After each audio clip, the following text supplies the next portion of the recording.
That's the narrative, because that's what the public, that's what they want to show the public. But there's Bloods, Crips, all type of different gangs. That's doctors, lawyers, that's NBA players, football players, Word. in the music industry. That's just the narrative that that they give to the public. You got kids where you got weirdos Crazy. and PC dudes doing fuck shit, man. Yo, makes it so bad. But I've been on tiers like that. 'Cause I've been to DDU 3 times. Me too. And my 4th time, that's when they shut it down and sent us to the max to SAU on the 3rd floor. But I've learned how to block noise out. Because you know how the dude is no good, they'll knock on their wall all day with battery. And you know how that shit echoes from one end to the other. You can hear it downstairs, upstairs. So I've been on tiers where you have fuck dudes, and I had to learn to really just free my mind and block that shit out. We did the whole unit. We had a hunger strike down. It was on the news. 28 of us fought the move team. Was it really in the news? It was on the news. Hey, Benz, police say you're a trigger puller. Police say you're a trigger puller. Is that true?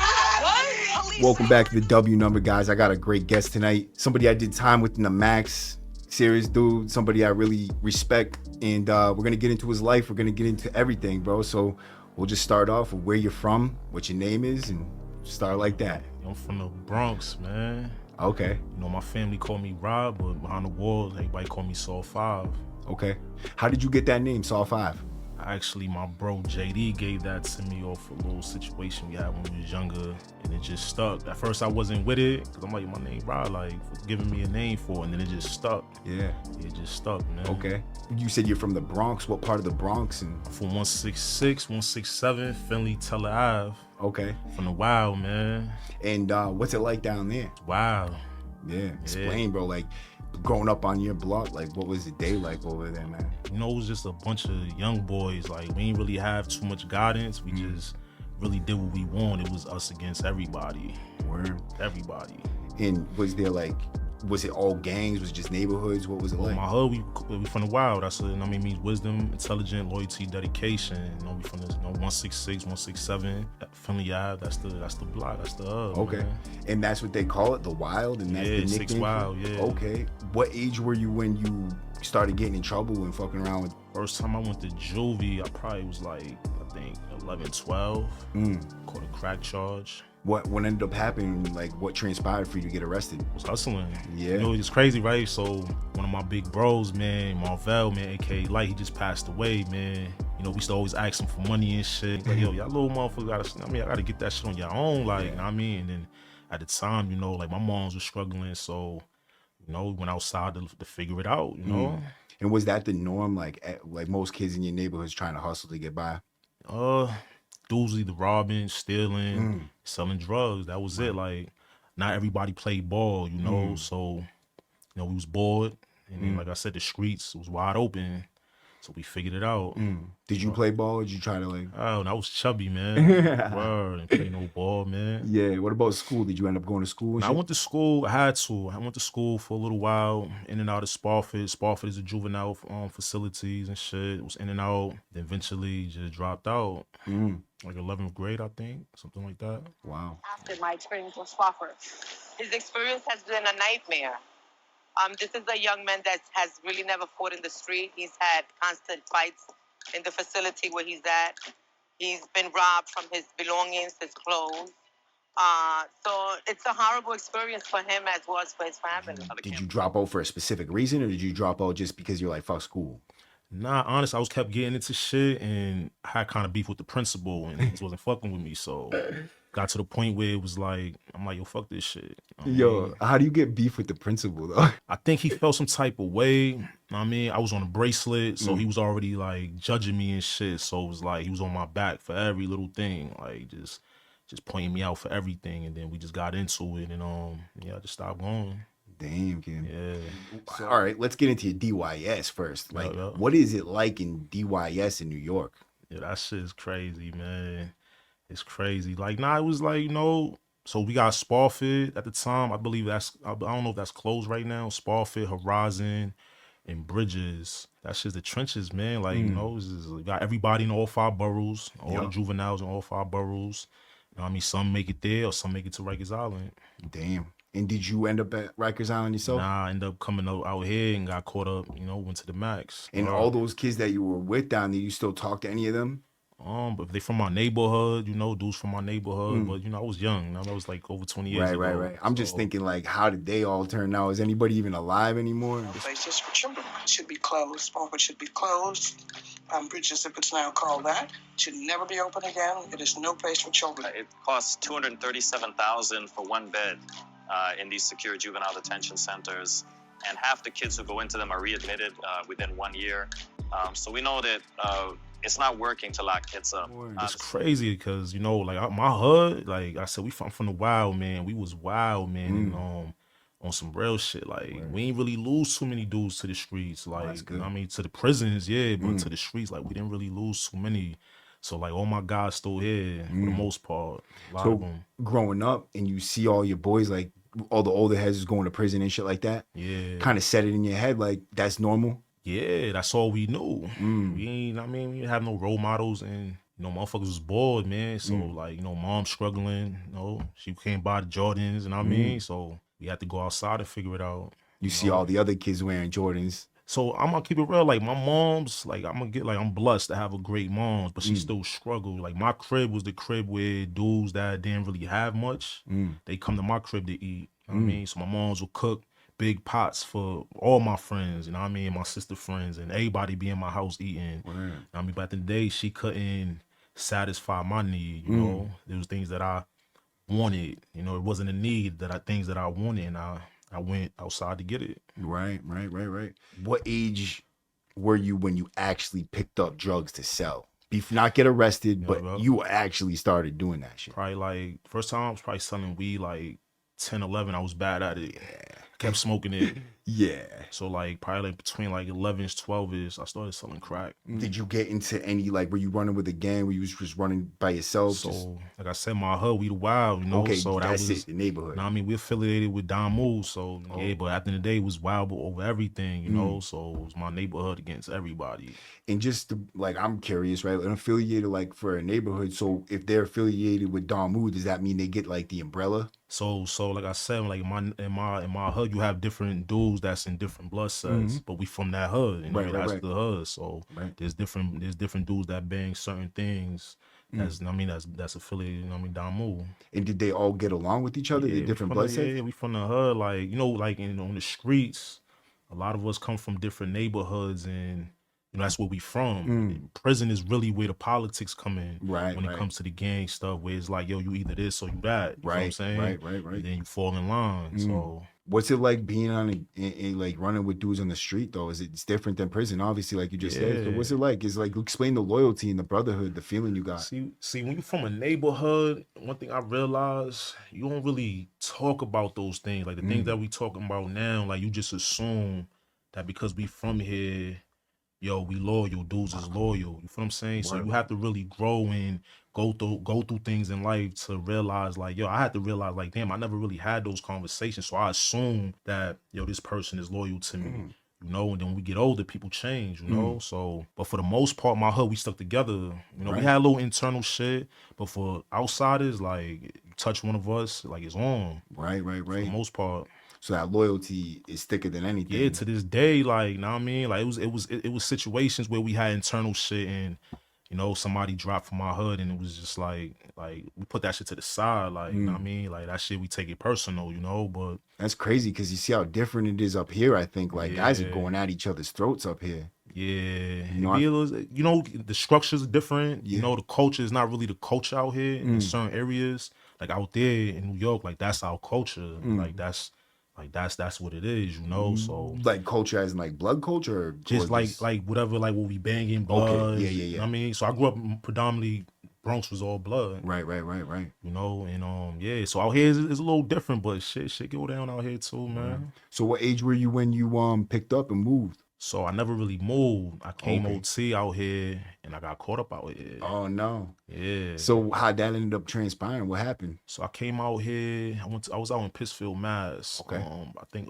08. Around 08, and just came out here to try to figure it out, man. It was like a clusterfuck in New York. So, came out here. It was different, it was wide open. Cause New York still have a lot of the old rules of, dudes running the block in the neighborhoods, and this person might have this block, and you hustle on the block and you end up beefing. You know what I mean? When it comes to money, cause a lot of times when you dealing with sets or like block shit, dudes is getting money. You know what I mean? It's just not, you part of this and you just part of this. You just throwing it up now. Like, motherfuckers is banging for a reason. Right. So when I came out here, the culture was a little different. Like, you have individuals getting money, one from like everybody. That's what we had to, like, you know what I mean? Like, there's no handouts. Like, we take care of each other, but you gotta get it just like I gotta get it. Because you say it's like a blood, like everybody's pretty much blood down there in New York. It's like the culture.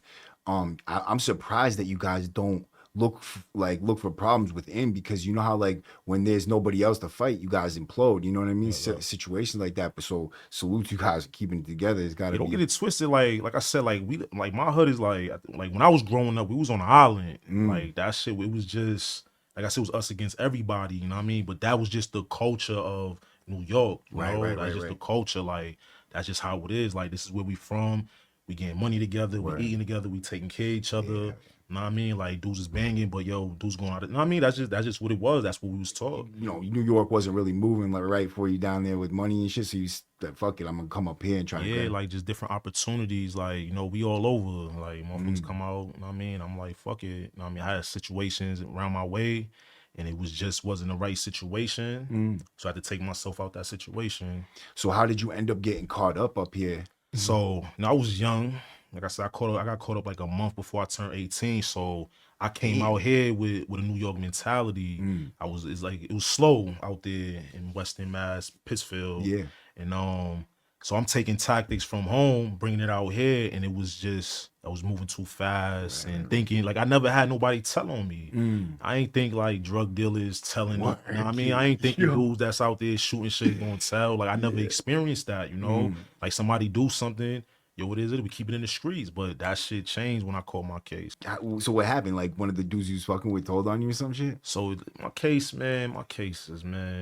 It was a situation. It was a spur of the moment situation. Some real shit happened. Somebody got hurt, and dudes just started. Dudes like if I was like because when you get locked up, I'm taught like you don't say shit. Right. That's what I'm taught, and we're not taught to like, you hold your mans down and do this. We taught you get locked up, you don't say shit. Fact. So when I got locked up, I ain't nothing to talk about. Right. Even though niggas lied in my case, but I didn't know I could defend myself. You know what I mean? So I just, kept it tall. At the end of the day, I took responsibility for what I did. What do you mean you didn't know you could defend yourself? Like, dudes, like I tried to take it for my codees, but I didn't feel comfortable at that time. I was young that I could tell them like, yo, I did this, and know what I mean? And it was like my lawyer's like, nah, y'all joint a venture. Know what I mean? There's not your case is not separate, so you can't really say shit. Know what I mean? So I kind of missed a little part too. So I never asked you, did you have like a mother and father? So my father was incarcerated most of my life. Okay. That was my guy, man. Like, he fell and shit in, like, I think either 2000, and he passed away 2017 in prison. He flipped his murder case in 2016. He was sick, he had, like, sickle cell and shit. Oh, no. So he was dealing with medical shit, and he flipped his murder case, man. He's supposed to be coming home either around 2017, and he died before he can even step out of prison. So he did like 15, 16 years. How old were you when he passed away? 2017, 34. Do the math. Like 27, some shit like that. Yeah. How old were you when he actually went in? I believe I was like between 10 and 12-ish, maybe, something like that. So you pretty much knew your father from behind the wall. Yeah, behind the wall, man. Like, what's one of the things that you could kind of share to honor his memory? Like, he stepped to his own beat, man. Like, he just did him. Like, he had a record label actually in the 90s in Charleston, South Carolina, called the Mall Family, man. They was, I believe, oh shit. Yeah, he was doing his thing out there, man. They love him. They call his name Jimmy Blonde, man. Okay. Like, they love him out there, man. Okay, where? And where was he from? From Charleston, South Carolina. Charleston, South Carolina. Yeah. All right. So you got a little bit of South Carolina. Yeah, that's where I was born at. I was born out there. I moved to New York when I was like 4. Okay. Do you have any memories of it? when you I was a always used little to go kid? back. I Okay. got family, you know what I mean? My family still down there. My Word. brother, I got brothers and stuff down there. So, you know, I always back and forth. You know, Word, I got that's a little cool. country in me, man. How is it down there? It's different. It's different from New York, you know. It's different. Like, I used to go out there like visiting family. I was never like in the streets out there, like so. I was always around a family vibe. Yep. But it's beautiful. I was around my family, you know. You know what I mean? I'd be so far apart of New York, you know, coming down there to see them and shit. So. Word. You're in Massachusetts, right, where we kind of left off, and you got busted, you got caught up. What ended up happening? Did you end up getting state time? What happened? So in my case, I had 2 cases. I had a drug case with I was the 23rd Codee. The feds and the DA was involved in that case. But that case wasn't that severe to my home invasion shooting case. So got both of those cases and they smoked my ass. Damn, kid. So like my first offer was 21 to 25, but the DA thought, cause you know my Codees and shit, so the DA thought that we was young. They thought we was all gonna tell on each other, cause that's what they used to. And, they really wanted my co-defendant in my drug case, so they was coming at me the hardest, cause I had the most to lose, you know. So, like I said, man, I don't talk to police, so. What were they trying to just go after him because they thought something? Yeah, they was trying to raise him as kingpin and all that shit. Like, they ain't even really have the evidence for that. So the only thing they could do is try to get us to tell on shit. Right. And it didn't happen, you know. So What'd you end up with? so they offered me, my first offer was 21 to 25, and then the DA was going for 30 to 60 if I blew trial.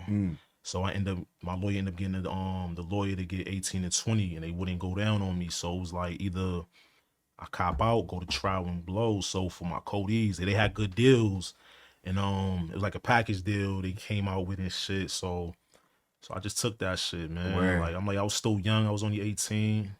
I'm like, yo, fuck it, man. Like, it is what it is. Word. So you go. Where do you go? What happens? So go to Walpole, get the Walpole, and then, you know, I was there for like 4 months.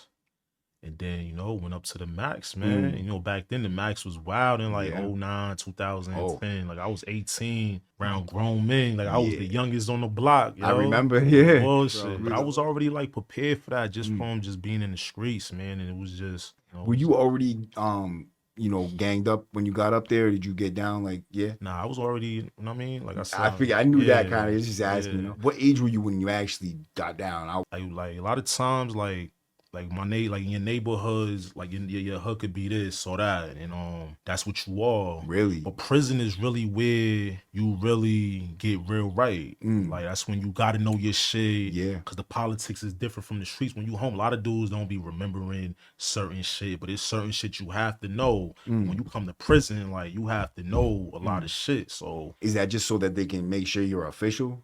that's a fact. Okay. You always could trace your bloodline, no matter what gang you are. You know what I mean? Somebody's gonna know you. You know what I mean? What's the atmosphere like for you going into the max? So the max was, so when I got up there, I'm thinking like New York vibe, you know, like when you get there, somebody got the house. When I got to I was on, I think it was M1 at the time, was orientation. So I'm like, yo, who got the house? And dudes looking at me like, I'm like, yo, what's the black phone? What's the way our phones? And they was like, yo, there's none of that up here. Yeah. So it was like the vibe was a little different, you know. So it was kind of like I adapted fast, you know. I adapted fast, man. And So how long did you end up spending on M1, and then what block did you hit from there? I was on M1 probably for like, that was orientation, probably for like maybe like 30 to 60 days. And I went to N1. At the time, the second floor was the feeding block, and the first floor was a child hall block. They didn't want me in the child hall block, so they kept me upstairs on the feeding block. Right. So when you were in 2009, that's when they were doing double bunking. yeah. So did you go through double bunking? Hell yeah. What was that like for you? That was it's crazy because my first cellie, because M1 was orientation, I didn't have a cellie, was a lifer. So you know how dudes be already institutionalized. They be in their ways like, yo, this is my area. But it was respectful though, you know. Like, I'm adapting to this environment. This is his shit. Like, and it was love though, because we knew some of the same people and shit. It was love, man. So he was just showing me the road because he knew I was green to prison life. Word. And but it was all love. It was all love. Who are some of the like people that you remember from being down? Like Big Kenny, man.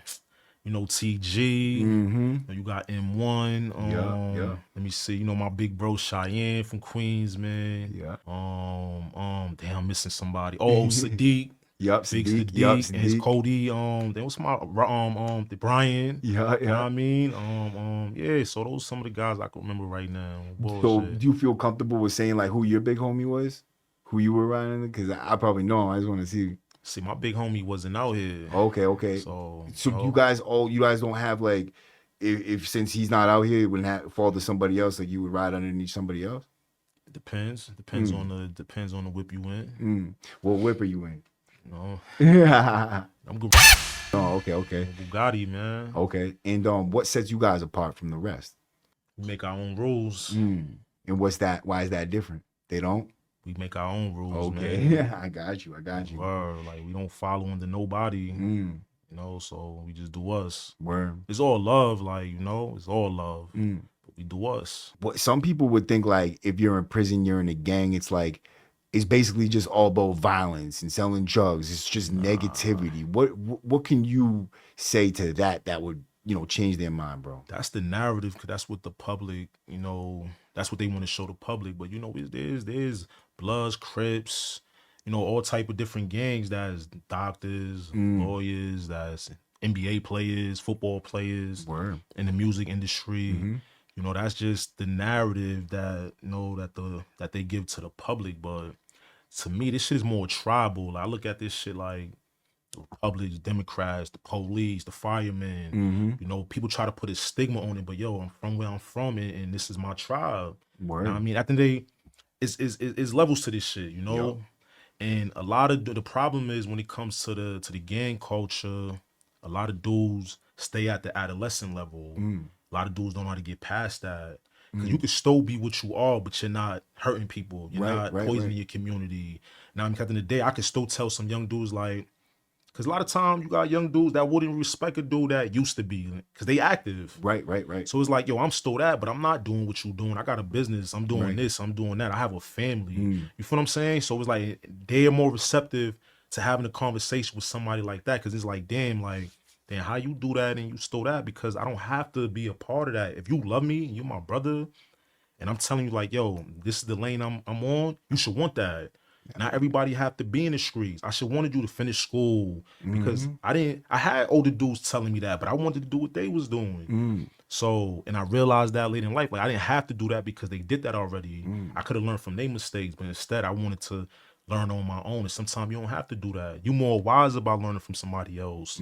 So, but that took time. All right, let's talk about your first fights. What ended up happening? How'd you get into your first bang in there? What was my first fight? Oh, man.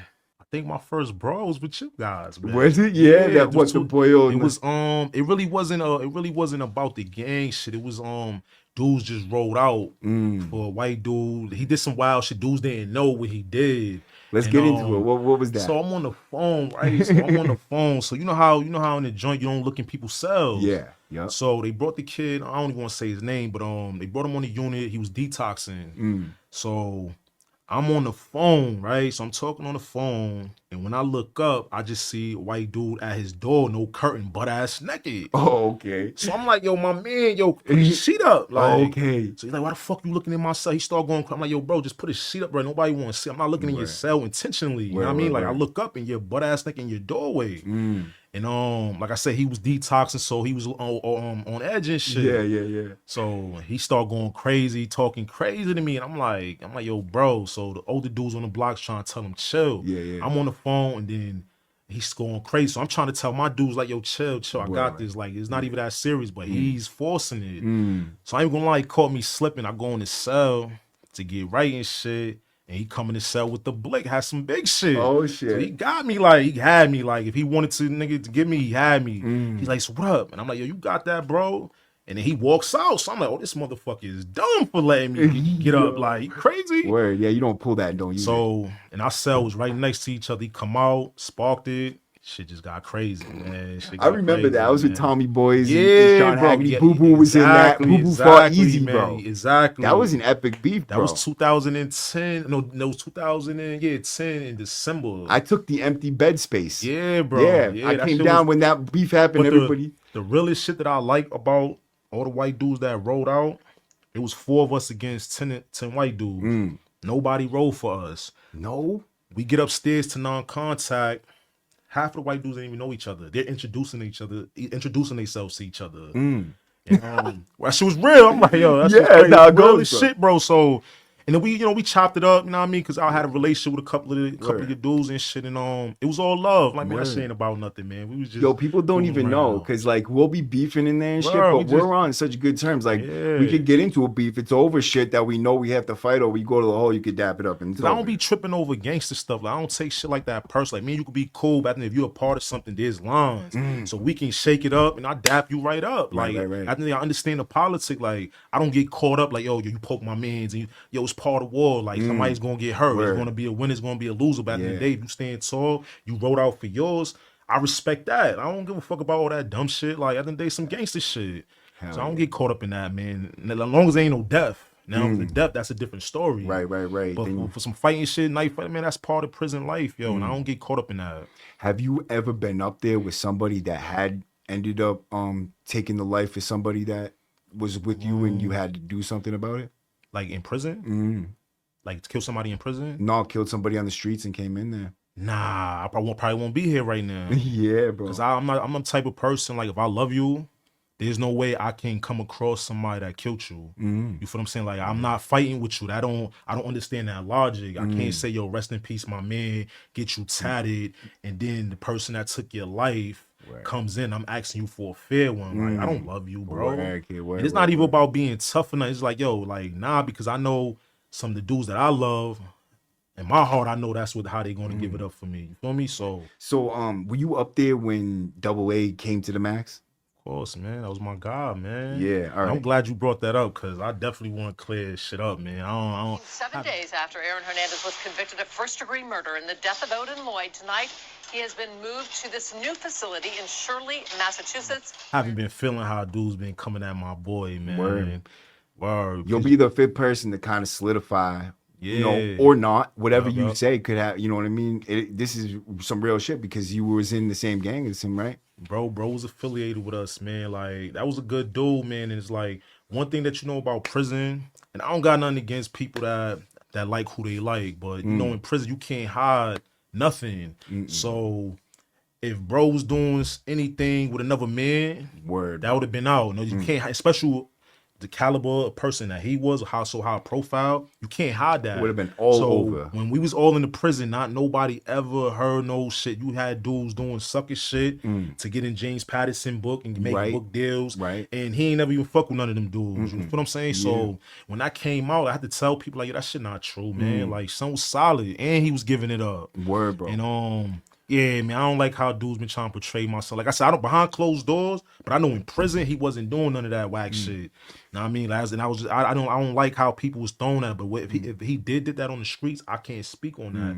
But in prison, you don't hide shit in prison. You can't. Word. Can't Were you was hide ever it. on the same block with him? Nah, he was on the opposite block, so I used to just talk to him like through the yard. We try to send him some sneakers, man. You know the Ips was watching him, so they took this. And I told dudes like, yo, don't send that shit through the church. They gonna take that shit and pay like $300 for that shit. Motherfucker, I'm like, yo, just wait like a couple weeks and shit. Dudes want to get it to him, and they took that shit. Word. But nah, he was a good dude, man. He was a good dude, man. Can I ask you this though? Cause of your status and like, you know, who you were, Yup. did you have like say over what he like moves that he would be making if he was gonna do something, like if he had to do something, we'd be like, you know? Honestly, man, bro was his own man. Like he was for us, man. Like he was for the culture, man. And he didn't come in there he knew who he was. He was secure with himself. So, and at the end of the day, motherfuckers ain't groupies. At the end of the day, like, yeah, he that, but I'm not, that's cool. But at the end of the day, I don't care. That's your success. And that's motivation. But at the end of the day, it was sad to see how it happened and how he felt. But that's his shit. We all men. This is different timing. And he fell in line. Like, he was on timing. Like, he was protecting the brand, man. Like, that's one thing I could say, bro, protected the brand. Like, at all costs. So. And yo, there's mad people, right? I think I told a story about him and Tank at one time, right? Yeah. Mad people don't even believe that Double A would be in there fighting and shit, bro. Yeah. But Tank was. I mean, the real homie was scrapping, man. It was. I heard he put it down, bro. Yeah, Both like of them got it in. that was like two silverbacks going at it.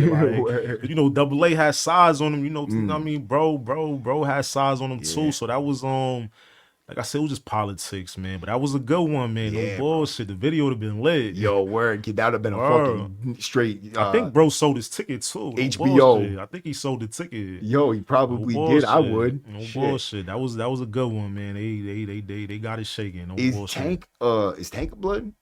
Was that blood shit or was it just a beef between them two? Honestly, man, that's for them. That's for Yeah, them to right, talk right. about, All right, man. all right. Moving forward, let me ask you about this, right? So if the Bloods was to find out that Double A was doing that shit, that he was doing gay stuff, right?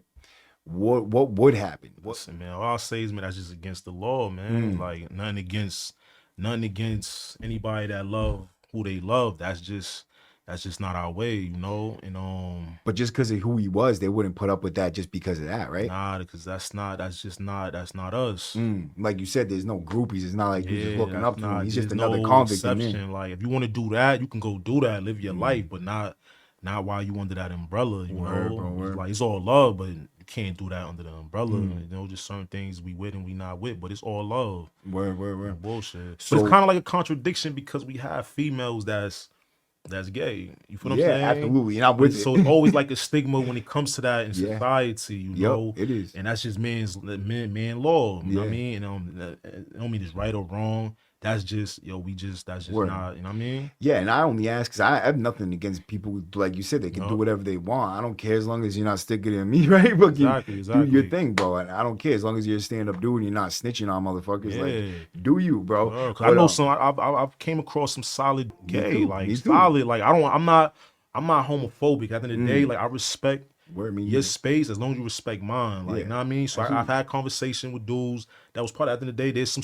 dudes doing Norfolk that's word. smart as shit. Hell yeah. You know what I mean? Dudes be like, oh, how you talk? Like this motherfucker know the law. Like you wanna get out of jail, go holler at this Right, motherfucker. right, Like right, don't right, care because right, he got titties and shit. Word. At the end of the day, he secure with himself. Yeah. You should be secure who you are. Right. You know what I mean? So Yeah. I don't give a fuck about none of that. As long as you respect my space, I respect who you are. So you was down in Norfolk? Yeah. How long did you do down there? I did 2 years. Okay, so you got a good grasp of what it's like down there. Norfolk was different, man. That shit was.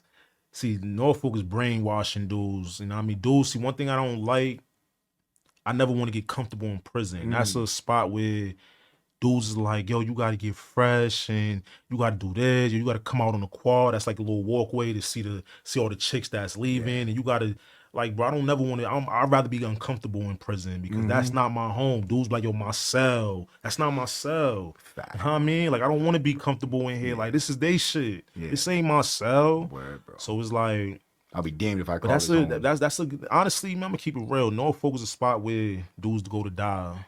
Like I've seen it, and I've seen in the HSU ward, the older dudes, and that shit is sad, bro. But that's where lifers go to die, bro. Right. That's just the reality, you know. Not everybody gonna get out. That is sad, bro. Because you see them too on the end of their bed, probably spend most of their life in prison, and they're just dying in a cell with no, basically, HSU cell. You don't got shit down there. You're not getting wrecked. Shit. For the most part, like a lot of the lifers, man, that I've came across, like you wouldn't even know they doing life. Yeah. They're free mentally, Word, you know. bro. And then y'all see a dude thinking he's doing life, and he got a year or two. I'm gonna keep it real. Like one thing that really fucked my head up is when this new juvenile law passed, and you had dudes that ain't have no hope. Been down 30, 40 years, some 50 years. And that law just passed and opened the door because it raised the age up a couple years from 17 to 20, under 21. Like, I know that's a couple real. people. You know what I mean? That's real to see these dudes being able to come home because, like, and I've seen dudes that was still moving forward, doing programs, educating themselves, and people asking, like, why you doing this shit? Like, and they're like, yo, because this is for me. You know what I mean? Because they was free mentally, Word, you know? bro. They wasn't doing it for Good time. parole Yeah. and good time. They was doing it because, like, yo, I'm free here. Like, I'm bettering myself. So to see that, but it also is sad in the sense that dudes got to wait for a law to change to get out because there's a lot of good dudes, man. A lot of good dudes that could do a lot of good things out here. Word, bro. You know what I mean? It's crazy because it's just a law, but nothing changed about that person. Exactly. You know what I mean? So that Word. law changed, and these same people are out now, but they're doing good. You know, so it could have happened a long time ago. What other laws need to change? You know what I mean? And now, so we don't waste any more time. You know what I mean? This country don't believe in second chances, man. You got to fight for that shit. That's why this is called the W number, bro. And that's, you know what I'm saying? I got my shit right here. Hell yeah. What is your W number? W97101, man. Okay. Salute, kid. Hey, you're the first person that Kimo got the number on. So they thought, they like, why you do that? Like, I'm like, this is my shit. I don't want this. This is something they gave me, but this is my shit. Yeah. Really, it's for never supposed to come home. Word, bro. This number's given out to dudes like, yeah, this is who you are forever. That's the number you gave me to make sure I never get better. I'm out here right now, so motherfucker, I'll show you what I do with that number. Bullshit. I'm gonna keep it real. Like that law that passed, like a lot of dudes inside fall for that shit.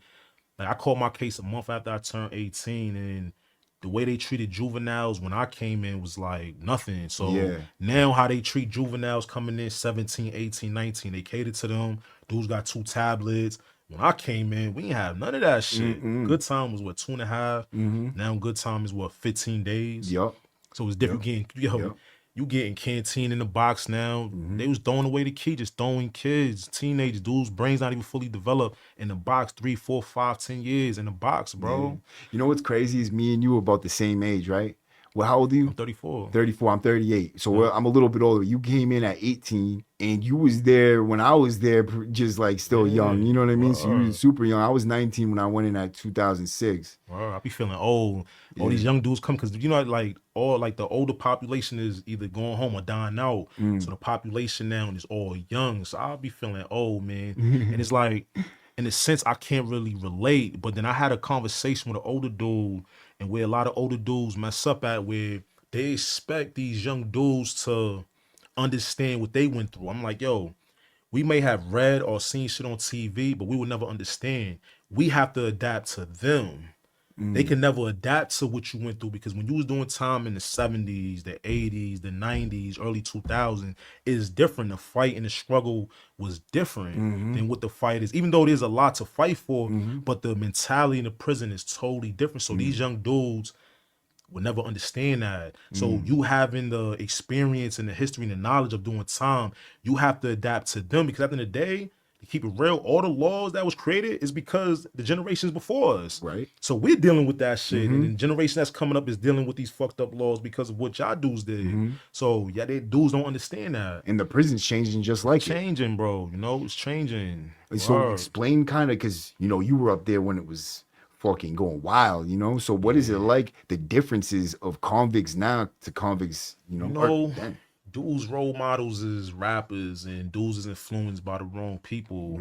So the prison culture right now, sad to say, man, everybody got their head down for the most part. The drugs got it fucked up. Okay, yeah. You know, like K2 was a blessing and a curse. Yeah. You know, a lot of dudes made a lot of good money, but for the most part, like, it got everybody by the balls. Like, that shit looked like methadone mile up there. Oh my God, bro. I wish it didn't happen, bro. Good dudes, like, I've seen good dudes breaking. Fucked up. It's sad, and but yo, it's crazy because now, like, there's no more DDU, there's no more solitary confinement, but that's bullshit. Yeah, that's bullshit. But the only difference from when we went in, you had to be calculated on what you did, because you know, you go to DDU 3 years, 5 years, 10 years, they was smoking you. Yo, bro, nowadays motherfuckers are stabbing dudes, getting out in 3 to 5 days. I know, and they're coming right back to the block with the smoke. Yo, like, they put you right next door to each other. Crazy, bro. It's like they want to see it. It's crazy, but like I was telling dudes, like, yo, all that division, dudes have to learn how to put that shit to the side, because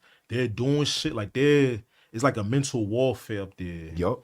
That they unleashed on us, and these young dudes don't really have the guidance, and sometimes it be hard, because when you influential and you have a say, that's when they bury you. You feel what I'm saying? And it's like, but a lot of times dudes can know that they being shitted on, and they really don't care. So how can you help somebody that don't want to help themselves? So one thing you could do is try to give the best advice, and I try to lead by example. I don't really like talking too much. Like, I'm more of an action type of person. But if I can, if I could do my due diligence and give my wisdom and my experience, I do that. For free. I'm not charging you for nothing. You know what I mean? I'm not charging. No, I don't give a fuck if you white, black, Spanish. If you fucked up and I got it, you got it. Yeah, I'm never gonna deny a convict they basic needs, as long as they're not a rat. And even if they a rat, like, to some degree, if we in the box, and I have to tell dudes, like, when we in the box, yo, we all one person. I don't give a fuck what that person did. Right. Because they look at us as one. Right. I don't give a fuck if we do a skin or a rat. When we in the box. If they don't feed him, we all exactly. go. If So they treat him like shit, they can treat you like shit. It's not about what he did, because they'll try to use that divide and conquer, because they'll try to throw a jacket on the dude. But I'm like, yo, when we behind these doors, yeah, we all suffering. So like if they fucking with one dude on this tip, they fucking with all of us. I don't give a fuck what it's not even about what he did. Like, you're not gonna divide us. Like, fuck that. But when we come out, I'll crush you. Yeah, you know what I mean? You did some bro. fuck shit and they don't lie to my belief, we'll crush you. But it's not even about that. Like, I'm not with COs laughing and yo, this motherfucker's a rat. Like, get the fuck out of here. Yeah, you just gave me chills. You know what I'm saying? I hate that shit, bro. Like, That shit's so real, dudes is so brainless. Like, he's all right, he cool, he fucked up. He did what he did. He's a rat. He's a piece of shit. But don't agree with this motherfucker, because he's not for us. He's not giving us no extra trades. Word, bro. Like, he's not giving us nothing. You're giving them power. Exactly. Yeah, you're signing up on dudes don't even realize that's that divide and conquer. I don't give a fuck what he did. Yo, get the fuck off my tail with that shit. When you're able to handle it, that's fine. But when you're up in there in the box, there's no point in fighting either, because what are you gonna yell at the door at each other? Yeah, like I've been on the tier with dudes that we had smoke with. Come on the tier, you know how DDU is. Come on the tier, yo, bro, what you need? Yep. Yeah, we have a company. You know, when we see each other, we gotta get that. All right, but yo, what you need? All right, here. Boom, boom, boom. Nigga, I don't care about none of that. You know what I mean? You on the tier, we locked down 23-1. I'm not gonna see you suffer. You if I got it, you got it. And DDU, that's a good point. You just brought that up. So how did you end up in DDU? How long did you end up over there for? So my first DDU trip, I got into a little situation with a dude from another family, and they had charged me for shod foot. I didn't even know what the fuck that was. I'm like, what the fuck is that? They bring me to court like shod foot. I'm like, to my lawyer, what the fuck is that? Yeah. It's like assault, you know what I mean? With his foot, use your foot and shit. He's like, if you'd have kicked your sneakers off, you'd have been good. Yeah, I broke your foot. Like, what? Yeah, so I got 18 months for that. Did you get time on and after? Yeah, I didn't get on and after. So since I was so fresh upstate, I had a good lawyer who was on some shit like, yo, they try to offer you on and after. You doing 20 years, so they not going to waste taxpayer dollar defending this in court. Word. So my lawyer's like, yo, listen, 2 years, I'm concurring with his time, and I also had an assault on the staff in Worcester County, so I had 2 years concurring both cases with my time, because she was willing to, like, yo, we gonna fight. And they want to waste taxpayer dollar. Let them. You're doing already 20 years, so let them waste taxpayer dollar. And the deal was like, you know what, put it together. But now they don't do that no more. You assault the staff, it's on and after. So what was DDU like for you? I'm gonna keep it real. Like, it's like DDU was kind of like peace for me, because I like solitude. Like, I like to hear myself think. That depends if you get on a good tier, because you know you got tiers where you got weirdos and PC dudes doing fuck shit, man. Yo, makes it so bad. But I've been on tiers like that, because I've been to DDU 3 times. Me too. And my 4th time, that's when they shut it down and sent us to the max to SAU on the 3rd floor. But I've learned how to block noise out. Because you know how the dude is no good, they'll knock on their wall all day with a battery. And you know how that shit echoes from one end to the other. You can hear it downstairs, upstairs. So I've been on tiers where you have fuck dudes, and I had to learn to really like just free my mind and block that shit out. Drowning out the conversation, trying to yell over everything. Bullshit. Yo, you can't talk. You're on quiet status. Like, yo. Some dudes get cooked up when they went over there. But for me, it was more like, it was more peaceful, like, you know what I mean? Because, you know, I was, battling with being young, going up there. And it was like, that was the time I started really, like reflecting on, like, my life and, like, taking accountability and understanding, like, yo, what got me here. And one thing that I realized, I didn't love myself. And the reason why I understood that, because I thought about all the shit I did and all the shit I put my family through, my mom's through, and me being taken away young, not being there for them. I'm like, I realized I didn't really love myself, because a person that loved themselves wouldn't put themselves in harm's way. See, when you're in the streets, you're not thinking about that. You're moving fast. You're not thinking about, yo, life and death. Even though life and death is happening around, sometimes we be thinking we untouchable. Word. And life and death was happening around me. And but it was like an eye opener. It's crazy because one of my bros, man, they shipped him to Virginia. You might remember Big Gangster. Yeah. So they shipped bro out to Virginia. So he said some shit to me one day. He was like, yo, it's hard to go to prison. So I'm like, what the fuck you mean? He was like, yo, bro, think about everything you've done in life and got away with. You continue to keep committing crimes and doing things illegal where is like normal. So it becomes second nature, and it's a habit. Yep. And then a lot of dudes get picked up for shit, and they be like, "The fuck you picked me up for that?" Yeah, right. After all this, After all the shit I did. Yep. And I'm like, that makes sense. And it's like, and I'm like, they picked me up for this bullshit. Like, motherfuckers is lying. But it's like at the end of the day, I'm the reason why I was incarcerated. I put myself around people. Like at the end of the day, I was told on, but at the end of the day, he would have never been able to told on me if I didn't put myself in that position. You feel what I'm saying? So I had to, and a lot of time, a lot of dudes hold that in, but it's like, yo, we put ourselves in that predicament, even if a dude went foul. Because at the end of the day, we know right from wrong. That's one thing my mother told me: the streets, either dead or prison. Not too. We don't have too many success stories. There's a small percentage of dudes that really get out, come home, and never go back. Small percentage. Bro. So it's like, and I paid attention to all of that. That's why this is so important, bro. Let me ask you about this. When you was in DDU, right? Were you over there with my brother? Yeah, man. Yeah, that's my guy, man. I used to get y'all confused, man. But I think at one time he was a little chubbier than you, or you were a little skinnier than him. Yeah. Know what I mean? Because he was upstairs, you was on P1. He was on either P2 or N2 with me. So I heard he was going through some shit over there. Like everything, like shit was going crazy over there. Like he was beefing with the cops and all that. Your brother didn't give a fuck. Like he was his own man. Like it's crazy. Like I got a crazy story about your bro, right? So we go into the chow hall, right? And I'm on the south side of the chow hall. So he comes through the north side. So he's walking through everybody. Excuse me. Cut the whole line. Now the CO's is paying attention. He's like, why the fuck you coming through? Now you walking to the south side. He walks all the way to the south side line. This motherfucker just hit some kid, white boy, picked him up, dropped him, put him out cold. Yeah. I'm like, yo, this white boy's cold. Yeah, that was like, big. I've been hearing about, like, bro, like the twins got their hands. Yeah. So when I seen that shit, I'm like, oh shit, this motherfucker just I ain't never seen nobody knock nobody. He picked him straight up and just dropped him. Yeah. And just walked to the door and cuffed up. Like, this motherfucker's crazy. Yeah, that's Ryan right there, bro. Bullshit. Yeah, so he's over there with them, man. Damn, huh? I missed my brother the whole time over there. I just seen him coming back. Every time I seen him coming back, he was like more crazy, you know? Yeah. Did you feel like that? What you mean? Like when you get out of DDU, you feel like anxiety, honestly, weird, like you easy to go back? I feel like, you know, we all battle with demons. I don't really like nobody really having control over me. I was more at, honestly, it's kind of crazy, but I liked it over there. Yeah. No, and I had to really think about that and realize that's really not normal. Even I don't really like that word, normal.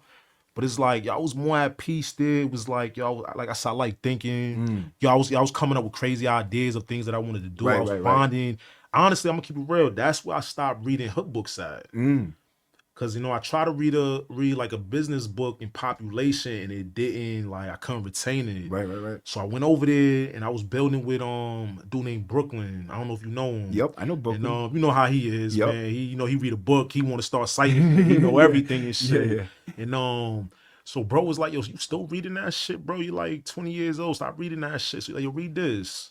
And it was like how to start a business. And I forced myself to read self-help books. Damn, huh? So I had to force it. I read the first, like one of the books that really made me start reading self-help books was Think and Grow Rich. I recommend that for everybody to read. I've actually read that book. Most self-help book was inspired from Napoleon Hill, you know, so from that book.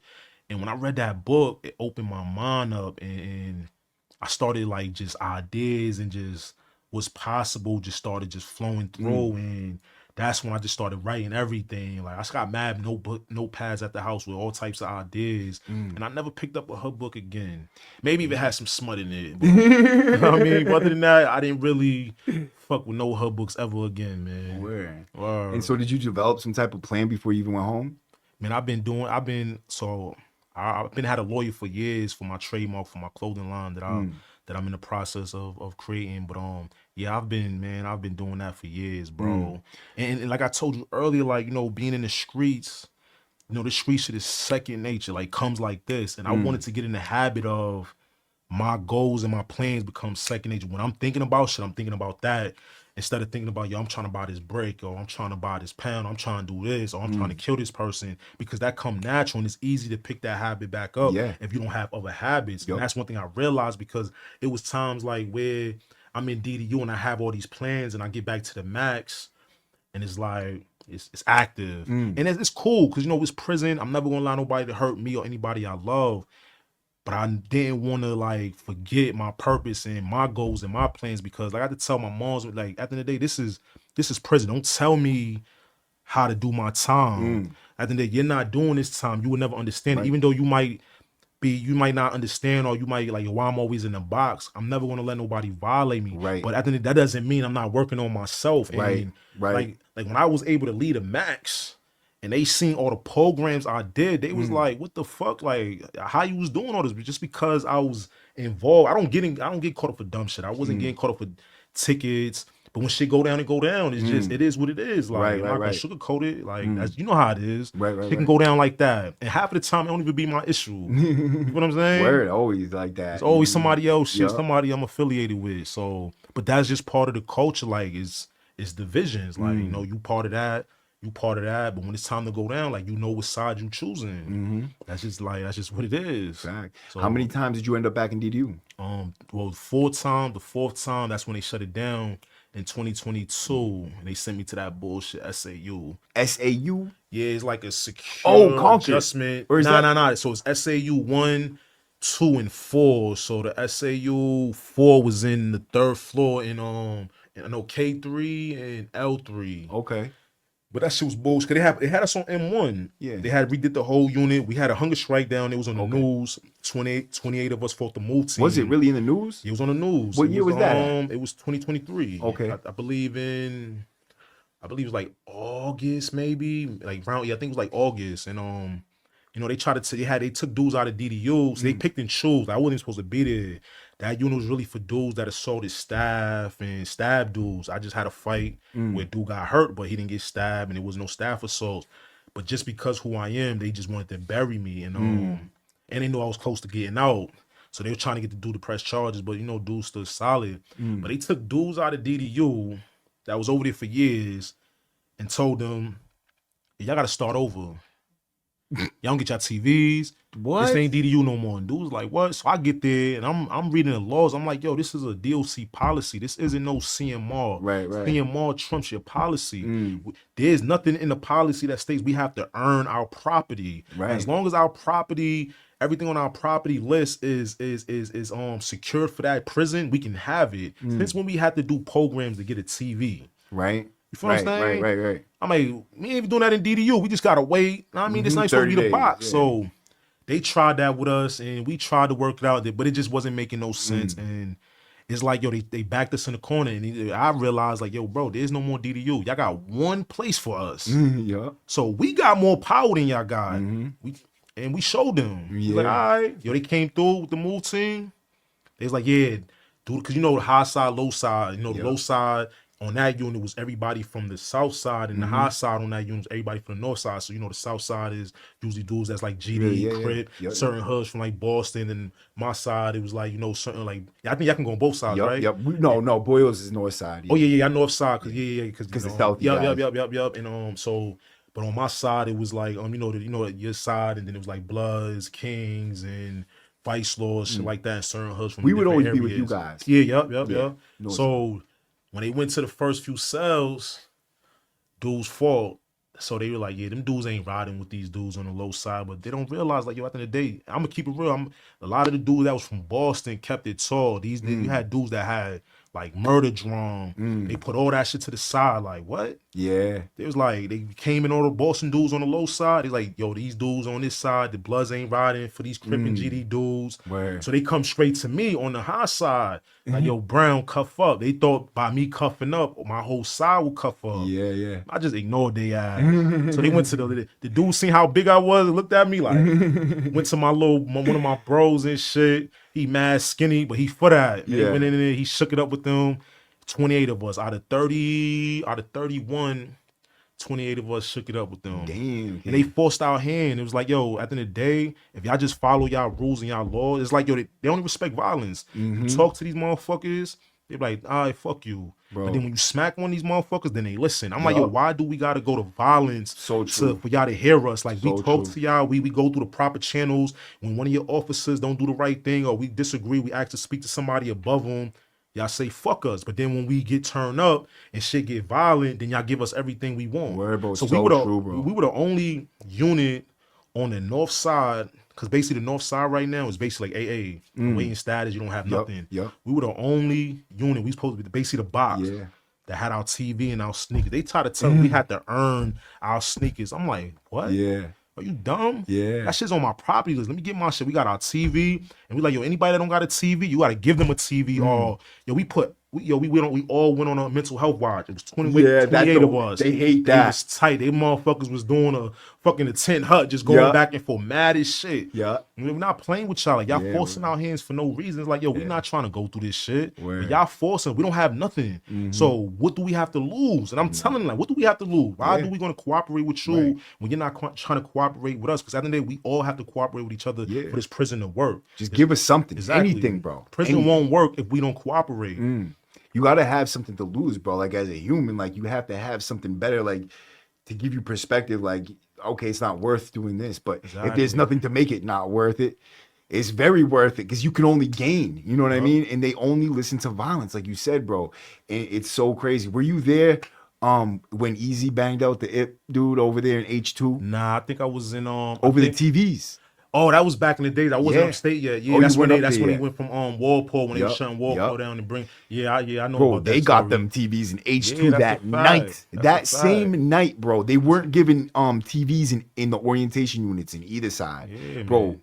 That shit popped off. That whole unit fucking. I went over there the next day. There was pools of blood, like bigger than bodies. They forced dudes' hands, man. Like they see the thing about the DOC is times is changing and. What needs to happen is they need new faces that's not connected to the old guard because all they do is rotate everybody, all the superintendents, deputy superintendents, DOTs, and that's all they do is rotate them. So everybody's still connected and they all influenced by each other. So prison is changing. They realize now, before mental health was a stigma, especially amongst people, men of color up there, because usually it was always white dudes, mental health, but everybody have issues up there. So now mental health basically run that shit and it's like they're far behind. They're not with prison reform. But I'm like, y'all done had conversation. I'm like, yo, if y'all give us what we supposed to have, y'all will never have no beef with us. I'm like, at the end of the day, prison's gonna have fights. It's prison. Absolutely. You got a bunch of dudes locked in now. Yo, I'm gonna keep it real, right? I got out of the SAU last year in April. So from last year till I got out May 6th, we probably went outside, right? Probably like 10 times. You feel what I'm saying? Yeah, they can't. Dudes wasn't going to no yard. Yo, dudes, the whole north side don't go outside at all. So it's like, how you expect? You wonder why so much violence. So what they do is try to take all the metal. That's not gonna stop nothing. Yeah, dudes is bored. And that's one thing I realized when I was younger, why I got in shit. I was always bored. So when you're bored, you're gonna find things to get into. So you got all these young dudes, first time in prison, bored. With no programs, no nothing. You giving dudes tablets, but barely running programs off these tablets. And for people listening, let me just say, he got out, what, 2 days ago? Nah, May 6th. May 6th, right? 16 Fresh years. out. So, like, this is the attitude of people in that place, bro. This is literally how I felt for 17 years I spent up this. This is the mindset. This is the reality. This is the truth, bro. He's keeping it fucking 100 all the way around, bro. And that shit's fucking people. You really need to understand that this is a fact. This is true. Yeah, man. It's all true. Even when it comes to like mental health shit, like that shit's a joke up there. Like you gotta have a meeting with your mental health on your rec. Once your rec is over, you can be out there as long as you want talking to 30 minutes. If your rec is whatever, for 45 minutes, 20 minutes, depending on, they do this modified shit where the COs came up with some shit from Shirley Medium that they adapted in the Max where they come in like, oh, we modifying the jails today. Nah, I mean, it's every day. Dudes is locked down all day, because they don't want to see change. It's like you got dudes locked up like sardines. And then you want to come to certain dudes like, yo, why it's so violent?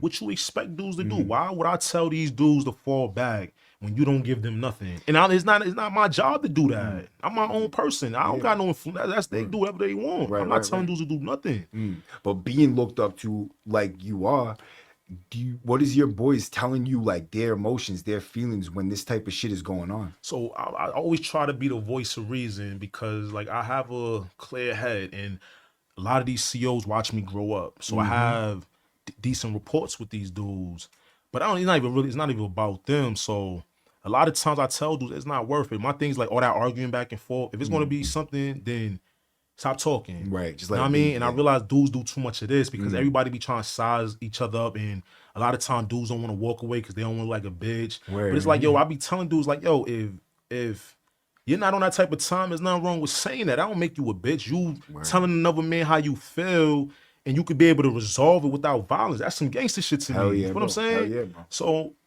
it's like, I ain't gonna front. It was a battle because, you know, sometimes I be agreeing with them, but then also I realize like, yo, I don't want to see you stab this cop. Right. You know what I mean? Like the incident that just happened last year in September, like one of my guys with the same cop had an issue. And I had to tell him like, yo, bro, he's not worth it. He disrespected you, but he's not worth you getting 30 years, bro. Because I want people to see how this dude Fuller was, right? What happened? I'm gonna keep it real. That cop, right? Everybody know, like, coming to administration, the last superintendent that just left, dudes was reporting that CO to them. Like, this is how this CO operate. You miss your door, or you bitch, suck my dick, fucking faggot. Like, this is how he's talking to dudes. I know. So me, I only had one issue with him. He thought I blocked my door. And I'm like, yo, I didn't block my door. This shit, your door just jammed. He's like, oh, you lying? I'm like, yo, listen, I'm not gonna argue with you. I don't need to lie to you. Who the fuck are you? I mean, that door, I don't need to do that. I'm like, I'm not worrying about y'all running in on me. I'm like, your move team is not gonna just run in on me like that. They gonna have to suit up. Yeah. So I'm not worrying about that. And then like, all my boys, you know what I'm saying? Yeah. And I'm like, I'm not worried about this. I don't need to lie to you. So we never really had an issue. And but he was disrespectful, man. Yeah, like I've never seen a cop, and all the COs know. They all know, but you know, a lot of them, and some of them even reported it, you know, and I don't watch them disrespect other COs. Me too. Like disrespectful, and it was to the point where it was like, he had mental health issues. Yo, he really felt like he was untouchable. Like, and I feel like, you know, a lot of these dudes, a lot of these COs be wanting us to touch them because they know they can get paid leave and all that. But what's going to fuck him is that a lot of people reported him. A lot. Yeah, bro. And he violated. Like, he violated that day when that shit happened. I believe it was in September. He violated, man. Like, he violated dudes. And like when I'm seeing shit on the news of dudes saying it was a coordinated attack, like that dude violated. He got people so mad that when it did happen, when that shit happened, all that shit happened, he went in somebody's cell and broke their shit. Yup. And it was a continuing thing with him, like going after certain dudes, calling dudes faggots, or you a rat. And then when he'll find out, like, oh, you the one that told him you fucking rat. Like, this is how he's talking. Yeah. And I'm like, yo, and I had to tell one of my dudes, I'm like, yo, listen, at the end of the day, there's rules, right? So if you're supposed to make your door, make your door. Because I'm on some shit like, yo, bro, he do that to you, bro.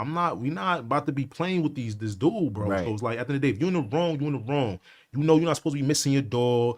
You know, if I know what type of CO you are, I'm not going to do nothing for you to say anything to me because I don't want you talking to me. Right. So if I know you don't want your curtains up and you don't like certain shit, you got certain pet peeve, I'm going to make sure you never going to say nothing to me because I don't want you talking to me. Right. And I tell you, you got to understand, it's not your shit. I mean, we might have influence on the block, but at the end of the day, you know how this cop is, and he's going to put us in a predicament where we're going to have to hurt this dude. And it's not worth it. So I stopped a few issues with that dude. But it got to the point where it's like, at the end of the day, men are men. Like, you cross that line, because there's no difference between my fucking scrubs and your badge. You got a sold on badge. Like, I'm supposed to respect that. I'm respect the fact that how you handle me when we talk and we deal with each other. Because there's a line. And I get it. You got a job. I'm in prison. But that doesn't mean you're going to disrespect me as a man. And he didn't understand that, because I'm going to keep it real. Dudes do too much talking, and dudes will get into an argument. Oh, you a bitch, you a bitch. And they'll have a back and forth calling each other bitches. And I'm not with none of that. Never happened. So it's like, I don't do that arguing with COs. Like, if I have an issue, I'm gonna wait until you do a round. I'm gonna pull you to the side. I'm gonna whisper it in your ear and talk to you. Like, don't ever do that shit again. And we good. And I never really had issues with COs. But that CO, man, he violated, yo. Like, and he got his partner hurt. Yeah, bro. He got his partner hurt. And they don't blame him though for it. It's funny because behind closed doors, everybody know. Oh, they do. But they're not going to say it out in public. But that's one thing I didn't like. Like, a lot of these organizations that be dealing with prison, I didn't like the fact that they didn't speak up for them dudes. Yeah, like, I'm not saying what they did was right, but that could have been avoided, because at the end of the day, multiple inmates reported this officer like, yo, they're like dude, like, he's forcing, like, dudes want to do something, but dudes don't want to do nothing to him. Right. And nobody did nothing. So then when it happened, the IPS pulled us out, They shook the unit down, cuffed us up, and I looked at them. I'm like, yo, they're like, what happened? I'm like, yo, y'all know what happened. That's your fault. Fuck you asking me what happened. I'm like, yo, you knew. It's crazy. Cause they asked me about this motherfucker one time. I'm like, yo, listen, what you heard? All right, so dude's just telling you what it is. Get this dude off the block. Right, bro. That dude's no good, bro. But since he got connections and they think dudes is bitches, that's the results. It happened. Yeah, bro. Like, you can't push everybody for so long. You know what I mean? I think he did pick and choose a lot of times who he was crazy like that with. I give him one thing, right? You know, he's a sucker. After dudes did what they did, he got up like, should got a bigger knife. Get the fuck out of here. Everything I love, he got up like, you should have a bigger knife. You should have a bigger knife. Oh, shit no. bent on him. Nah. Like, I'm like, this dude is crazy. Yo. Oh, they tried to get him like they that? Did get him. Oh, yeah, he got blicked down. Both of them Jakes got blicked down. I thought it was just getting beat down. Nah, he got poked up. He was in ICU and all that. Word. If you watch the video, right, they be cutting it out. I'm gonna play it for a second. I played it last time, but I'll play it again. They be cutting the video towards the back of the showers. One of the COs took the knife and started stabbing one of them dudes with it. Get the fuck out of here. Yeah, if you can see, you'll see his hand stabbing him, bro. Wow, I guess it's retribution, but like. But they block that out now. They don't. The only thing they show right now is the one when he's walking down the tier. But they don't even realize they edit a lot of that video. Yeah, right? They don't see him like grandstanding, talking shit, going in their cell. Like he broke their shit up. I remember when it first came out, he was waving his hands in his face and shit. And you realize how they took that shit out. Yeah. You know what I mean? So we watching that shit. This is propaganda, bro. This is straight propaganda, bro. Yeah, and they threw Machete under the bus. Kind of made it sound like he was just this reckless dude who had the same thing happening over and over. Like it was just a pattern. But really, they don't look at the reason why it happened. They called him a spick, went in his cell, trashed his cell, ripped his line down, threw his clothes on the ground, like in the toilet and shit. They be thinking dudes just wake up one day and being like, I want to hurt a CO. You have to really your hands have to be forced. And they be forcing it. Is this shit affiliated with Channel 5? Nope. That's why I can't stand Channel 5. Because they Channel 5 be for the news station out there, you know, they be allowing them in the max. Straight spreading propaganda. You know what I mean? Straight propaganda. And it's like, yo, nobody I'm hearing all the comments. Nobody wakes up in prison and want to do that. We know what comes behind that. Bro. You're gonna be on shit status for a long time. They're gonna be spitting in your food, fucking with your mail. You're not gonna get nothing. I've been in those situations, got into it with them where I'm in the cell cold, no sleep, no nothing for 2-3 days. What happened? So me and my bro. So remember when the dude had attacked one of the female workers in the max? I don't really want to say her name. Yeah. Who tried in the mental health office? Yeah. She's a sweetheart, man. She was, and so they had us locked down for like a week. And you know they supposed to let us shower. Oh, up in the schoolroom. In the schoolroom. Oh, that was bad, bro. Yeah, man. That was really bad, man. Like, he was out of order for that, man. But the shit happened and shit, and so they had us on the, I was on thing M2. And, do you remember what happened though before we even go on? What happened? My understanding, bro, and this is why I like this female, man. Like this is why she's dope, because she didn't judge people that practice Islam because he was mad about something about his food, something that she could know, something that would her job range do, but it really wasn't on her. He had to go through proper channels. Right. And long story short, man, he was in the room with her, and whatever the conversation went, man, he took it out on her, man. Yo, and he did some foul shit, man. Like that shit was out of order. Nah, he just brutalized. Yeah, like she was a dude, man. Like, and she was a sweetheart, man. I had a good relationship with her, man. Like she was dope. She even came back. They was gonna let her retire with full. I remember. I know her. And I know the. And she's like, nah, like I'm not gonna judge these dudes. And she came back. She didn't come back with no vendetta. She still was for us. You know what I mean? And she did her job. She didn't judge us, man. And salute to her for that. Yeah, man. She was definitely dope for that. And so yeah, these motherfuckers, you know, after 48 hours, they supposed to let us take showers. And they did the whole unit, and they was doing some whack shit, doing a few at a time, knowing that everybody wasn't gonna get a shower. And long story short, man, it was probably like 10 of us left, 10 cells left. And it was like, yo, y'all not getting no showers. Mine, we been in there probably for like 3-4 days. Yeah. And I'm in there with a celly, one of my bros and shit. I'm like, yo, bro, I'm tired of bare bathing. So, you know, dudes like, yo, what we doing? So they call me. I'm like, yo, bro, they fucking turned the water off. And kicking shit is not. The only thing else is the sprinkler. Pop the sprinkler. Dudes like, oh, sprinkler. Like 2 of us popped the sprinkler. We got into it with them. And they just threw us in the box with nothing. I'm freezing. I'm wet. Threw me in there. So one Haitian dude, I just met him and shit. I'm like, yo, he's like, yo, I'm at the door. I'm trying to wrap myself up with toilet paper. It's not working. I just got boxes on, bro. I'm freezing, bro. Yeah. Like it's so cold. I wanted to cry, bro. Like that's how bad it was. And he's like, yo, bro, I'm official with a sheet, man. And I have nothing in the cell to fish, to make a line. No, dude. And I didn't really know how to use the at the Underwear. time. Yeah, I didn't really know. You know what I mean? So he was trying to get in front of my cell, and we up in the 3rd floor, so you know them doors be low, and he couldn't get it. And I'm like, yo, I appreciate it. So I had to wrap my foot up with toilet paper and just stand at the door, freezing.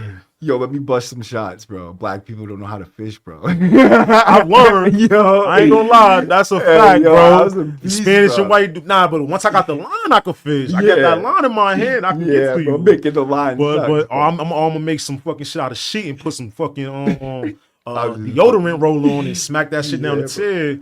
Yo, the doors make it so hard, bro, because they're so low, dude. I'm gonna keep it real. Y'all, I know y'all dudes came up with that fishing through the toilet shit. Yeah, kid. That shit. For those that don't know, if you in the box in the max and you on the 3rd floor, 2nd floor, 1st floor, we fish food through the toilet, man. We wrap that shit up in some plastic. Motherfuckers in the box making whole mixes, bro. Like when that shit first happened, right? I'm in the cell with somebody. So I'm new to this shit, bro. So we starving, like, yo, we can go downstairs and get some food. I'm like, how the fuck we gonna get that shit? Through the toilet. I'm like, bro, that's disgusting, bro. Like, fuck is you talking about? So I'm like, I ain't doing that shit. I said, I'll pay for the food, pay for the shit. Motherfuckers start pulling up shit. I'm like, oh, I'm not eating that shit. Like, yo, everything's wrapped up, bro. Yeah, wrapped up nice and tight. That was like an experience. Like, you hungry, man? You gonna eat that shit, man? It straight cleans the sides of the pipes, bro. There's all that poop smudge in there, dude. It's like nice and clean out with there. no gloves and shit. Yeah, like, I didn't use no gloves, bro. I know. That's fucking gripping, bro. No bullshit. I'd be ripping like the corner of my pinky because I'm pulling that. I'll tell you a funny story, right? So I'm in the box. I think this is around the time we're doing like, I want to say either Westies or money orders. So I'm having my pops, my moms sending money here and there. So my mom's is thinking some weird shit. So I get on the phone. It's like, yo, baby, what's going on? So I'm like, yo, mom, I need you to send money here so I can grab something. She's like, yo, is somebody extorting you? I looked at the phone like, yo, what you just say to me, yo? She's like, nah, because you keep having me send. I'm like, so I start laughing. Like I told my bro, I'm like, yo, she really thinks somebody is extorting me, bro. Like, she bugging. So I had to explain to her, like, nah, like I'm sending money here because he got a store. So I keep sending it. He's to wherever he want me to send the money, that's where I'm going to send it to. So I could buy the food from him. I'm like, I'm in the box. I can't buy no food. And the only thing we could buy in the box was cosmetics and cough drops. Yep. Know what I mean? So she didn't understand it. So she thought I was somebody was extorting me. I'm like, Mom, is you dumb? I feel like we should talk about getting close to you going home and like how it was for you getting close to rapping. So I could have got out 2023 when I was in Norfolk. And I did some shit that I never done my whole bid, man. Like I had to do steps to me. So it was a little situation, right? And we on the yard. It's probably like 15 of my guys, and it's probably close to 100 dudes that was supporting that side. And dudes got their shit off. And so this dude, I don't know what he thought. I don't know if he thought because we was outnumbered that we was, but I know nobody was getting involved, dudes. Because when it comes to these mediums, like you gotta go back up top. And up top, we got it. Like motherfuckers, my dudes don't never leave the max. Like they don't be letting dudes go. So you gotta go back to the max. So and nobody want to leave Norfolk. That's like I said, these dudes got Ben and Jerry and shit. And so dude stepped to me, right? He said some shit. And I'm like, yo, like, bro, like, so I try to talk to the dude, try to take him away from a crowd because you know how dudes with their egos and shit, and sometimes it's not good to always talk to somebody in front of dudes. So, I know how to politic. So I'm like, yo, bro, step with me, come walk with me, bro. He approached me on some crazy shit, bro. I don't really know how to argue. I can't argue. I start stuttering and it's a rap, bro. I know. So when I looked down at my feet, I realized his feet was damn near touching my feet. So I had to look up like, yo, bro, back up, bro. Like, I'm like, yo, listen, bro, I'm not even that type of time, bro. I'm trying to holler at you. And he clutching his pole. Damn. So I look down, I see him keep grabbing. He looks at me, grabbing his shit. And then he's like pulling it out, looking at me like he got it. I just hooks off. There's nothing to talk about. Cause I'm like, damn, like, bro, I'm not even on that type of time with you. So I really tried to talk to this dude. So that kind of fucked me, man. I was supposed to get out 2023, and so 2024, I go to the max for that shit. You know what I mean? Dude had a broken jaw or whatever. They tried to charge me, but he didn't press charges. I went up to the SAU, and when I got out, parole gave me a pre-approval June 3rd, and it was like to go to the medium for 6 months, then work my way to a halfway house, transition home. You know, I'm top op with the DOC. Yeah. These motherfuckers didn't honor it. They kept me up there. I had 4 points, bro. Damn. I'm in college. I completed multiple programs, staying out of trouble. So, you know, they try to use those little code I, code T, even though you don't get in trouble. Even though you don't get in trouble, you're that. But it's like, that's bullshit. That's just something you throw on us to keep us. So, and then you got parole telling you, nah, we want him to transition to the medium for 6 months, and then we're releasing him. Word. They kept me up there for 9 more months. A little longer, but from June to March was like 9 months, and parole finally was on some shit like, yo, we appreciate that you didn't bug out. But I had to tell him, like, I think that's not gonna make me bug. I'm like, I've been doing this for a long time. Like, I don't care about nothing. I don't care. I could do my time under a fucking desk. Like, I know who I am. Like, I know what I did, and I took responsibility for my shit. So at the end of the day, I'm not here forever. So y'all gonna have to release me one day. So I don't care.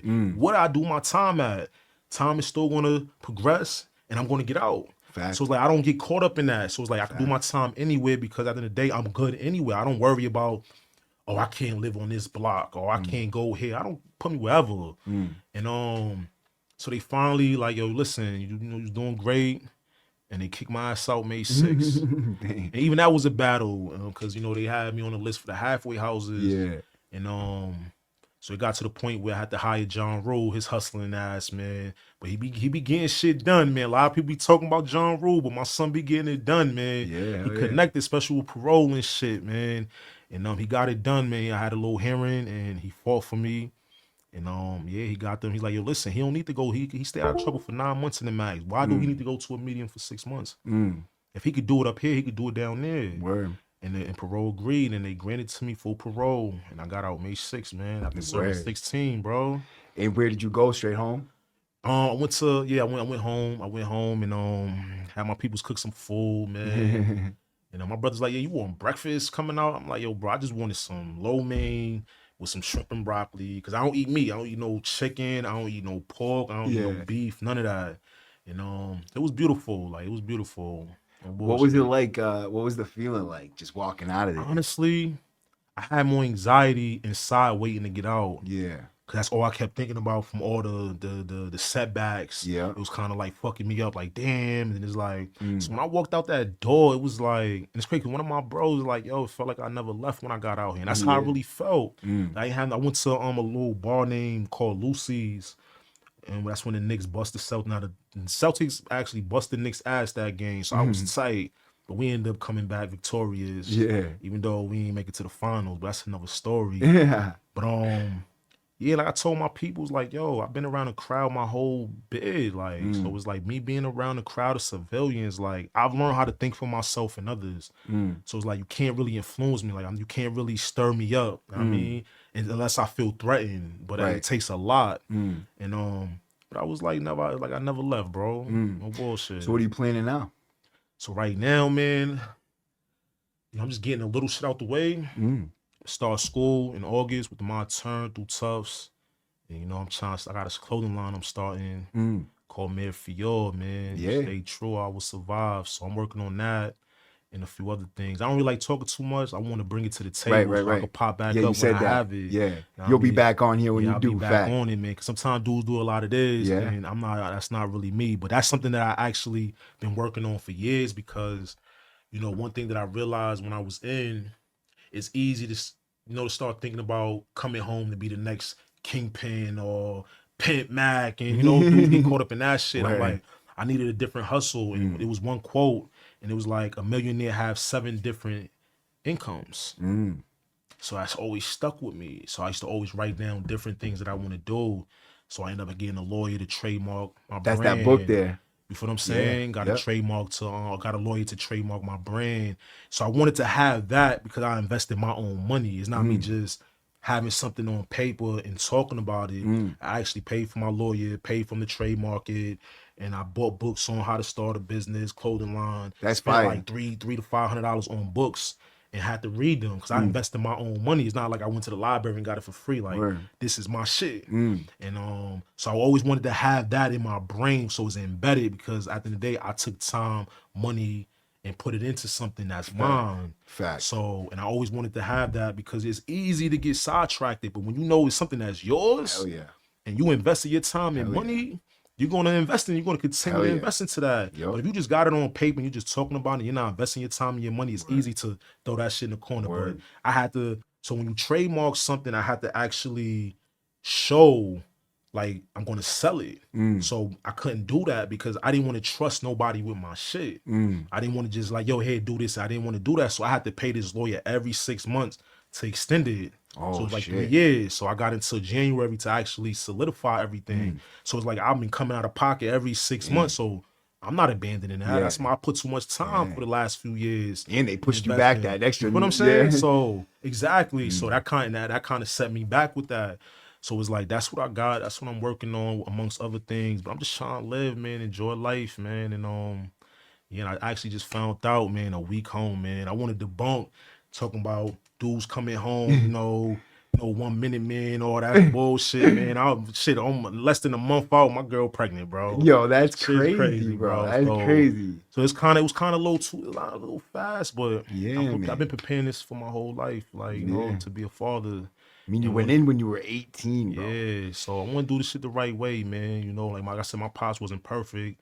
Know what I mean? But I want to make sure that I did enough time. I don't know if you got nieces and nephew kids, but I did enough time so they don't ever have to come to prison. Yeah, bro. So it's like I did that. So y'all don't gotta do that shit. Word, bro. I say it all the time. I made the mistake, so you don't have to. Like you don't gotta That's go. why I through do this shit, bro. No bullshit. Like Keep my nephews and them scared. My nephew scared of that shit. Like prison. Like Good. right. Like so I did that for them. Like I'm not saying that's why I wanted to go to prison, but yo, y'all don't never have to do that. I could break that cycle. Fact. Yeah. So that's where I'm at, man. I just want to enjoy the little ones and, you know, prepare myself to be a father, man. So it's like I'm ready for like prison.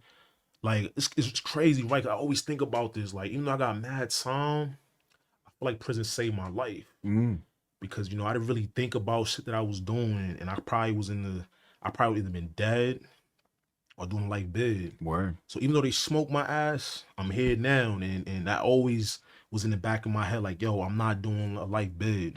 So it's like there's other people that have a deeper battle, and I'm blessed that I'm gonna see the light of day. So a lot of times we feel sorry for ourselves, and I'm looking around and realize like, I don't have nothing to feel sorry about. Like I'm going home. I have an out day. Like I've seen dudes fight to flip their case. Laws changed for them to go home, and it was like I was like, oh, I got smoked, but it's like, there's dudes that got a bigger battle. Even though my shit was real going in young, but it's like I could see the road, I could see the light, and yeah, I'm here now, bro. Word, bro. And salute to you, and I appreciate you for showing up here today. You know that, bro. I want to get into this, but we could do it on another one, unless we already talked about it. What did you? What is it? So that right there. So you know your lawsuit in 2020. A lot of dudes don't realize those tactics that they use started in 2018 when the shit happened on the South Side, when them dudes got into it with the COs. When they used that no-knock cell warrant entry shit. Oh yeah, in the middle of the night shit. Yeah, it was daytime. So they had these dudes dressed up in tactical teams, and they targeted. Easy was one of them, right? Yeah, he was part of it. He was all of us. We was all in population. I was on the workers block, and they came in, ran on us. They just used that to target people that they wanted, that they felt was influential, to ship dudes out of state. That's how they got their funding. So that max kind of started changing from 18, and then when this shit happened with y'all in 2020. So they were just using bullshit tactics, lying. Like they said that shit was a gang hit, but none of them dudes ever got charged for that. Right. Because it was never a gang hit. It was a spirit of moment of a CO being disrespectful once again. Word. And so that's just, I was just showing you a little layout of like who they was targeting.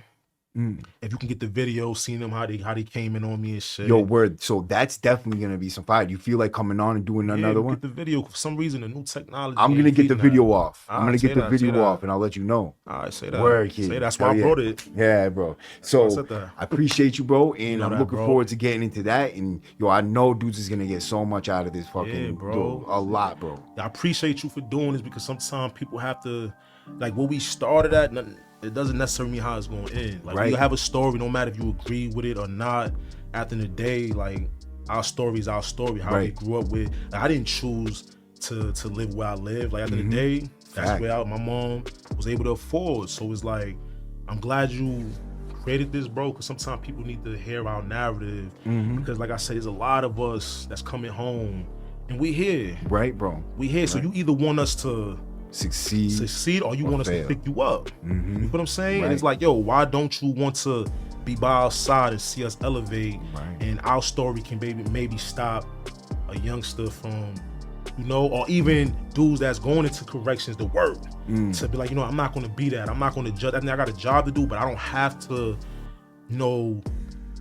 like, look at these dudes as animals, treat them like pieces of shit, because that's what a lot of these dudes is being taught. Yo, they're animals, fuck them. Absolutely. But you don't have to be that way. You can do your job and have humility and have respect and still have power. Exactly.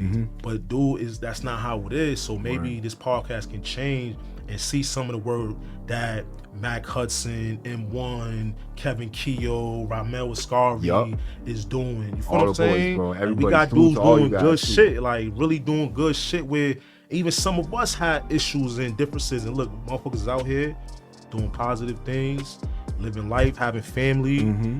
And we already, like, we here, bro. Like, we're not going nowhere, bro. Bro, promoting change and development. Yeah, because it starts with us.